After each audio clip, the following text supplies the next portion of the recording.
মুসলমান বাবাজি, আল্লাহ রাব্বুল আলামিন কোরআনের ভিতরে একদম চ্যালেঞ্জ করে বলেন, ফা ইল্লাম তাফআলু।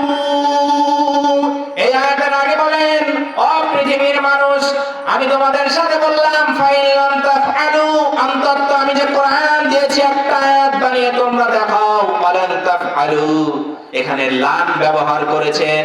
লান মানে কোশ্চেন কালো পারবেন না। ফাত্তাকু, তবে আত্মরক্ষা করো, আন্নার দুজুক হতে, আল্লাতী ওয়াকুদুহা, যার ইন্ধন হবে আন্নাস মানুষ, ওয়াল হিজারা এবং পাথর, উইদ্দাতিল কাফিরিন, তা প্রস্তুত রাখা হয়েছে কাফেরদের জন্য। ও মুসলমান, মনে রাখবেন এই দুনিয়াটা কারোর জন্য চিরস্থায়ী নয়। লাইফ ইজ টেস্ট, জীবন মানেই পরীক্ষা। লাইফ ইজ ওয়ার্ক, জীবন মানেই কাজ। লাইফ ইজ ওয়ার্ক, জীবন মানেই যুদ্ধ। ইন টাইম ওয়ার্ক, সময় মতো কাজ করতে হবে। ইন টাইম ওয়ার্ক, সময় মতো যুদ্ধ করতে হবে। ইন টাইম টেস্ট, সময় মতো পরীক্ষা দিতে হবে।